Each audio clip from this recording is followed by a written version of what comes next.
ভাই আমরা কি আবার রাজপথে নামতে?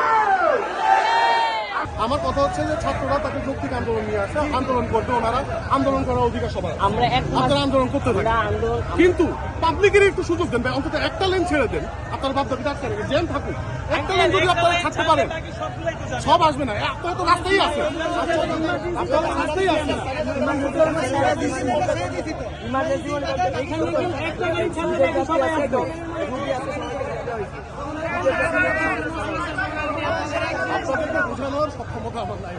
আমাদের প্রথম দাবি হচ্ছে গিয়ে 2021 সালে, তো যখন দেখা গেছে করোনাকালীন সময়, তখন দেখা গেছে রাতের আধারে বা যেরকম দেখা যাচ্ছে যে নর্মালি দিনের বেলা যে ইটা হয়, কোনো একটা ভাইবা বা নিয়োগ দেওয়া হয়, তো ওই নিয়োগটা আমার দেওয়া হয়েছে রাতের আধারে, ঠিক আছে।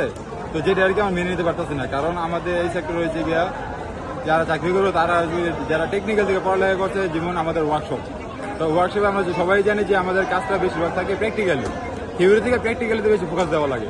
তো ওই সব যারা জেনারেল থেকে পড়ালেখা করে এই জায়গায় আসছে, তো তারা তো নর্মালি আমাদের যেসব মেশিন আছে, তো ওই সবের তো নামই জানে না বা ওইসব ইউজই করতে পারে না, তাহলে আমরা কি শিখতে পারবো? তো আমাদের প্রথম দাবি হয়েছে গিয়া, তো এইসব যারা চাকরি করতেছে, যারা নিয়োগ পাইছে, ওদেরকে অতি দ্রুত এদেরকে অপসারণ করা। যারা জেনারেল থেকে আসছে, আচ্ছা আচ্ছা, যারা জেনারেল থেকে আসছে ওদেরকে অপসারণ করা। এখন শুধু আমাদের পলিটেকনিক, পুরো বাংলাদেশে পলিটেকনিক নানা জায়গায় ওই রয়েছে ক্রাফট, ঠিক আছে। দ্বিতীয় দাবি হচ্ছে গিয়ে 4 বছর মেয়াদি করতে হবে। তো এটা আমাদের দেখা গেছে এর আগে আমাদের ডিপ্লোমাটা হচ্ছে মোটামুটি 4 বছর করতে হবে, 4 বছর। তো ওইটা চাইছিল ওরা মানে ষড়যন্ত্র করে 4 মাসে করতে। তো আমাদের এইটা যদি 4 মাসে করা হয় বা সিলেবাস ছোট করা হয়, তাহলে আমাদের জন্য সমস্যা হয়, কারণ একটা সিলেবাস পুরোপুরি শেষ করতে হয়। তো সিলেবাস যদি আপনি যদি শর্ট করে যদি এটা পরীক্ষা দেওয়ার ব্যবস্থা করেন, তাহলে তো জিনিসটা সমাধান হলো না। আপনার যা সিলেবাস আছে পুরোটা পড়ালেখা করতে হবে। তো আমাদের এটা হচ্ছে পুরোপুরি আমাদেরকে এর সাথে দেওয়া যে সেমিস্টার পরীক্ষা 6 মাসে হবে এবং পুরো ডিপ্লোমা 4 বছর শেষ হবে।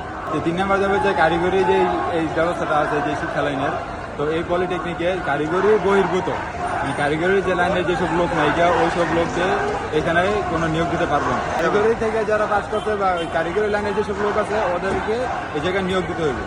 তারপর আমরা দেখতে পারি 4 নম্বরটা। তো 4 নম্বরটা আছে আপনার, এখন অনেক সেক্টর খালি আছে, জায়গায় আছে শূন্য পদ, এখন ওই জায়গায় কোনো নিয়োগ দেওয়া হয় না, এরকম কিছু। তো ওই সব জায়গার মধ্যে অতি দ্রুত জনবল নিয়োগ দেওয়া, কারণ এখন অনেক শিক্ষক সংকট আছে।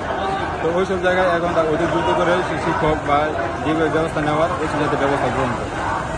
তো আরেকটা হচ্ছে গিয়া কারিগরি শিক্ষা অধিদপ্তরের সকল বিধিমালা সংশোধন করতে হবে, কারণ দেখা গেছে এই জায়গায় আপনার রেজাল্ট দেওয়ার কোনো থাকে না, যে আগে থেকে নোটিশ দেয় না, হুটহাট আজকে একটা রেজাল্ট দিয়ে দিল।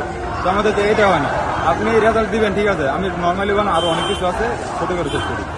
তো রেজাল্ট দিবেন আপনি যে 1 সপ্তাহ পরে রেজাল্ট দেওয়া হইব, এরকম একটা আপনি আগে থেকে ফোকাস দেন যে নোটিশ দেন আর কি। তো আপনি যদি ওইটা না যদি হুট করে যে রেজাল্ট দিয়ে দেন, তাহলে তো জিনিসটা এটা মানুষই হইল না। তো এটাই যে বিধিমালা আছে, এই কিছু কিছু বিধিমালা আছে, এগুলো সবকিছু সংশোধন করতে হবে।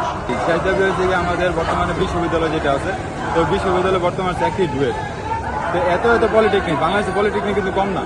তো এত পলিটেকনিকে পাস করার পরে যদি অবশ্যই বিশ্ববিদ্যালয় করতে হইব, আর বিশ্ববিদ্যালয় যদি হিসাব করতে যায়, তাহলে আমাদের সরকারি বিশ্ববিদ্যালয় একটা ডুয়েট। তো প্রাইভেটে পড়ার সবার সক্ষমতা নাই, সরকারি একটা আছে আমাদের। এই পলিটেকনিক যারা পাস করবো ওদের পড়ালেখার জন্য ডুয়েট আছে শুধু। তো এই ডুয়েটে সবাই কিন্তু চান্স পায় না, কারণ এত পলিটেকনিক। তো কয়জনকে ওরা দিতে পারবো, নিয়োগ দিতে পারবো? ডুয়েটটাই সরকারি, কিন্তু সরকারি বিশ্ববিদ্যালয় একটা আছে আর কি, এটাই বলতেছে আপনার। আচ্ছা আচ্ছা। তো আমাদের দাবি হয়েছে যে আরো বিশ্ববিদ্যালয়, সরকারি বিশ্ববিদ্যালয় আরো স্থাপন করা।